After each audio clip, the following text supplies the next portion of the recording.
I remember some lady commenting about how, you know, if there ever were space invaders, is this how we treat them? You know, it's because the kids were shooting all the space invaders and stuff.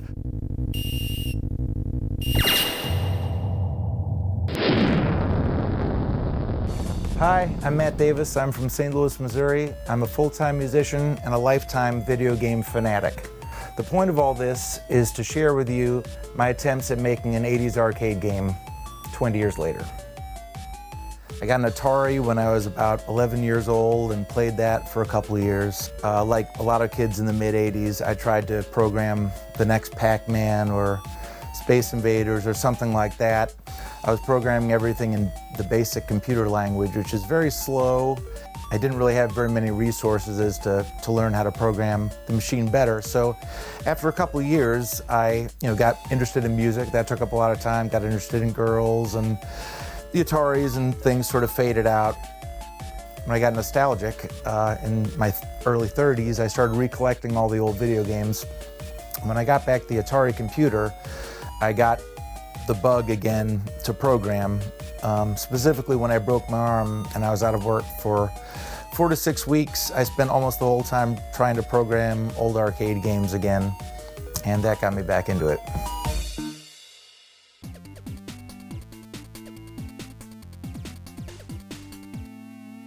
All right, here's the first game I tried to program after I got back into it. This is all in BASIC. It's called Pylons.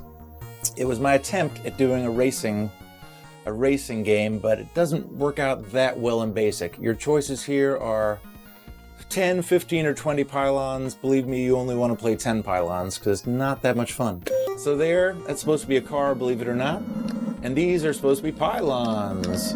So you use the button to do the gas, and that gets actually the pylons moving towards you, because in BASIC it's too slow to move your car. Obviously there's no scenery or anything else you'd hope for in a racing game. So it's just this, and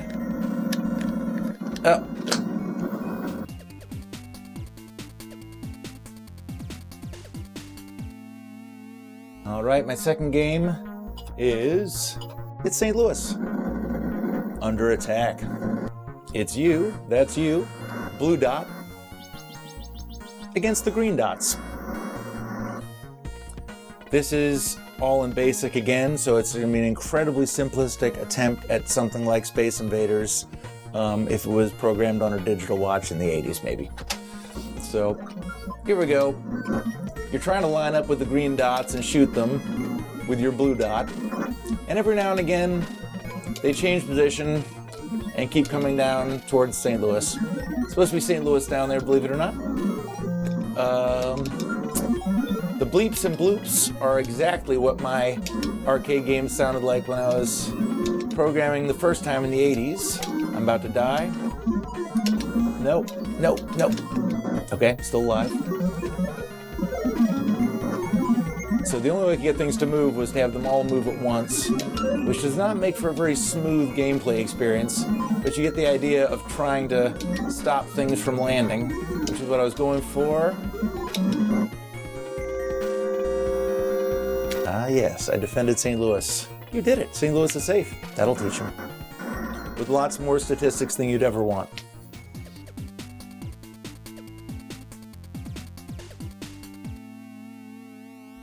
All right, this next game is getting not really more complicated, but I'm getting a little bit more into it, and I'm trying to do my version of an old game called Surround, which was on lots of old computers and video game systems.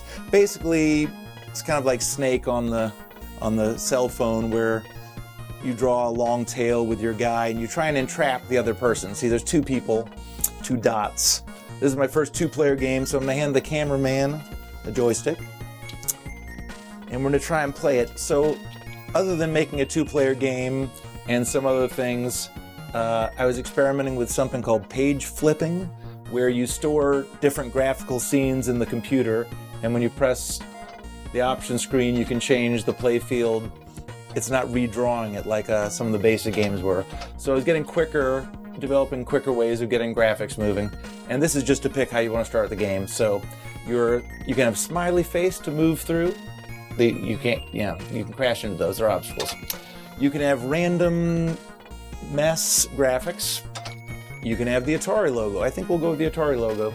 So when I start, we're just basically going to try and stay alive as long as possible without crashing into each other or any of the obstacles. Go. Okay, ready? Go. Round 3, we're going to change to smiley face. Go.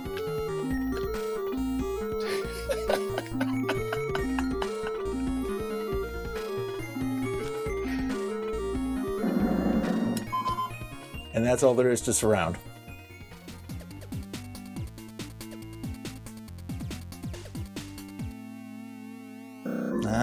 Gunfighter. Okay, so I'm still messing with the page flipping graphics where you can have you store in the computer several different scenes and it can quickly flip, where it's looking in the computer to give you different scenes. And I tried to make a sort of Old West shootout game, which is like a lot of games I did when I was a teenager, because it's basically a reaction timer. You watch the guy, and when he goes for his gun, you try and pull back on your joystick to simulate pulling your gun, and then you try and shoot him. Here we go. Howdy. He draws, and I shoot.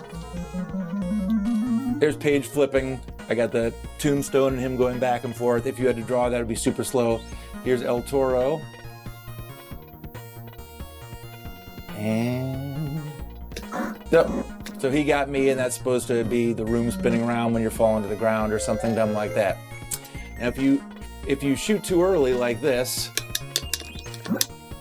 he goes, "Whoa, partner, itchy fingers," and you lose one of your guys. So you can't draw too fast. You got to wait for them to try and shoot you before you shoot them.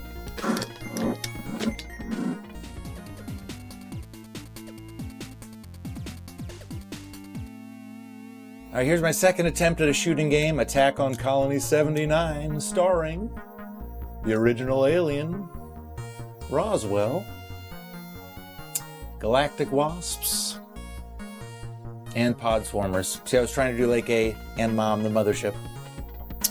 So I was trying to do another shooting game. This one I think is a lot better.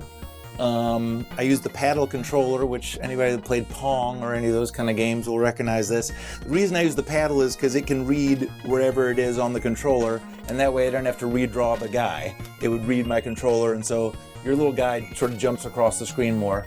Other things that happen is I made some attack patterns for the aliens. It plays a little bit more like a real shooting game from the time. So here we go. So you got the guys there, and you're trying to, in incredibly slow motion, shoot them.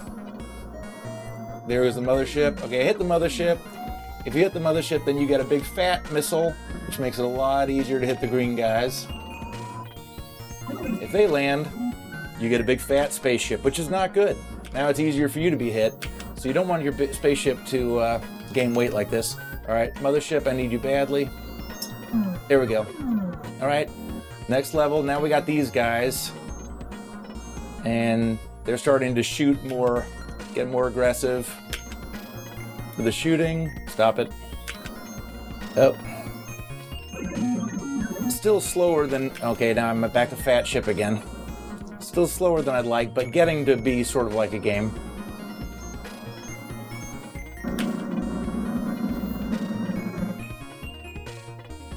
That's what happens when you lose all your guys.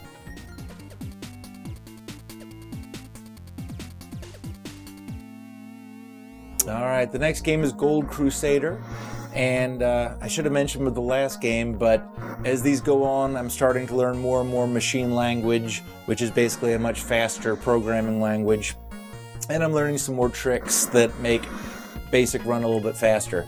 That said, the game still kind of runs slow and stutters along, but I think if this one had been faster, it would be kind of a pretty good game. It's got a little bit of Pac-Man going on, you're collecting gold, there's bad guys chasing you, you can go around and pick up arrows and shoot them with them, and yeah, it's got a bunch of different screens, so here's how it goes. Now there's your little guy, he picks up some arrows, now he's got some arrows, bad guys are chasing him, you can shoot him with your arrows, collect your gold, So you can sort of see it's kind of like playing a game on a digital watch in the 80s. They move, you move, they move, you move. It's not really the smooth thing you want in an arcade kind of a game. It's a little bit of take turns running around the maze. And especially at this early level, the monsters are not super aggressive. But the point is, you collect the gold, eventually a weird whirlpool thing pops up and you need to escape to the next screen. There, it just popped up.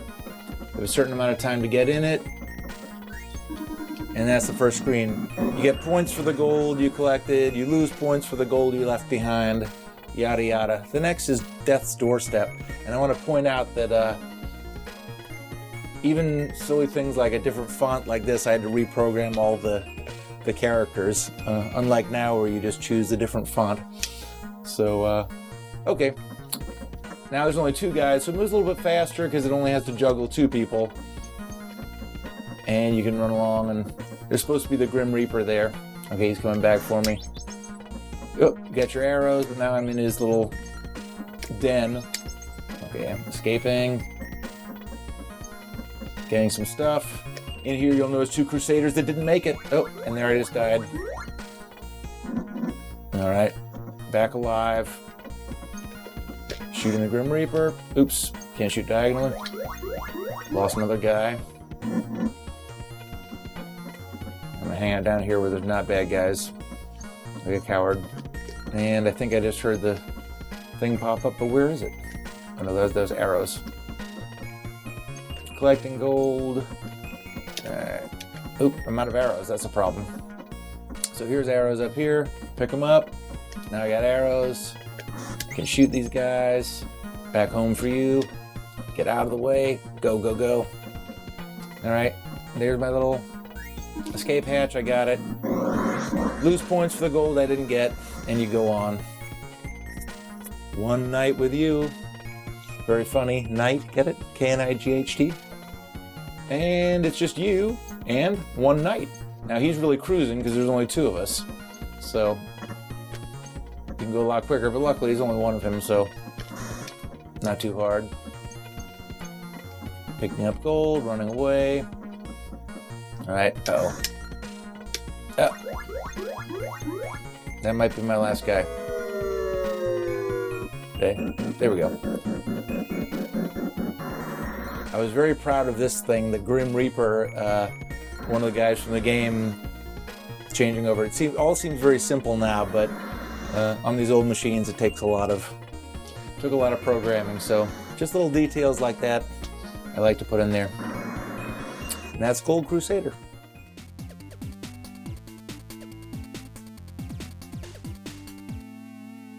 Alright, this is Shuttle Rescue, and this is probably my favorite game of the ones I did. It took me forever to do it, and it utilizes a good bit of machine language. I also did some of the page flipping that I talked about earlier. Yeah, I basically used everything that I was able to do at this point, and it plays much smoother and more like a game. Also, it uses one of my favorite mechanics in old games, which was like in Atari's Asteroids, where if your ship thrusts in some certain direction and you want to stop it, you have to turn your ship around and thrust the other way. Or if there's gravity, you have to keep thrusting so your thing doesn't hit. Did some weird version of Flight of the Valkyries. All right, and you're on the landing pad and there's planes circling to land, I guess. So you gotta thrust your plane, but there's gravity trying to pull you back down. So when you're ready, you try and get through the planes, all right? And then you get into space, and quickly you gotta stop yourself. Now in space, there's no gravity, of course, so your little spaceship can go any way it wants. And you just need to not hit into these asteroids, so you thrust kind of carefully to get through those. Next screen, still no gravity, but now there's these weird invaders, for some reason going along in rows like this, conveniently. And you're supposed to fly through them, not crashing into anybody. Amazingly, I did it. And then you get to this screen, which is the mothership screen. Whoa, whoa, whoa, whoa, whoa, whoa, whoa. which is trying to pull you. Okay, there's one of your astronauts up there. So when the force field is not grinding away like that, and when you're not crashing into the mothership like I did, you've got to get in there. This is way too hard. Got to get in there and rescue the guy. I'm going to crash again. Oh, crap. The problem with a game, with taking so long to program a game, is that you get so good at playing it while you're programming it, you don't realize that you've made it virtually impossible to play. Try and land him. All right. Come on. Get him. Oh, God. Come on, just get him. Oh my God, I got him. Get out. Miracle. I actually have an astronaut with me. Now you've got to... This I've not been able to do since I first programmed the game. You're supposed to get him back now, down to Earth, and land with him, which I nowadays find completely impossible. Go, go, go, go, go. Yes. All right, all right, all right. Don't die on the asteroid screen. So far, so good. A miracle might be about to happen. Let's see. So, no, shit, don't die. If I die, I lose my guy, of course. So, take it easy. Oh, shit! Okay, so this is going to go back to the basic language for a second. It's Space Invaders if you did it in BASIC. Well, the best I could do it in BASIC, which is not very good.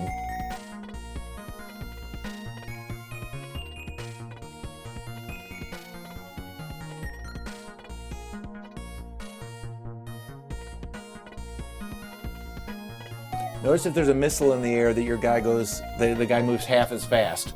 Okay, so the reason I did this was I wanted to do like, if I just used BASIC, how good of a Space Invaders could I do? And that was how good I could do. Not very good. One row of invaders that move very choppily and doesn't feel like the arcade game you were hoping for. Then I spent a long time doing machine language, and we'll see what I came up with trying to do it in machine language. All right, here's the grand finale. This game I did in 100% machine language, which took me way too long. And I didn't do much in the way of bells and whistles.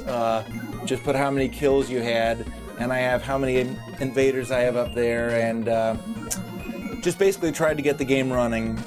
But I think you'll see when I start playing it that when it's done in machine language, it's actually smooth and more like an actual arcade game should be. So here we go. They're moving slowly at first, but there's no slowdown between when you're shooting and when you're hitting the guys. I can move my guy, they're all moving, and there's not really any slowdown. I didn't get to the point of having to fire because it took me forever to get this happening, but I think you'll see if I can get to where I kill enough people that it actually moves along pretty quickly. And it's something like actually playing Space Invaders should be. It moves pretty smoothly, and there we go. And they get quicker as more and more of them go away. There's none of that waiting for the shot like you had.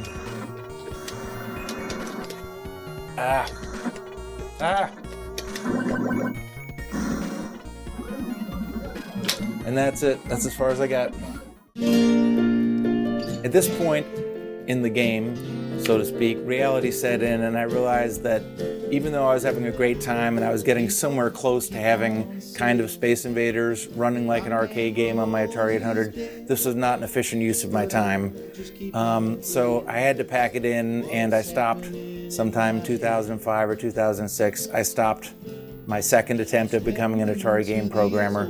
But if I had all the time in the world, I would still be doing it. I love doing it, and it was great to take another attempt and see what maybe could have been if I had started, I don't know, 30 years earlier.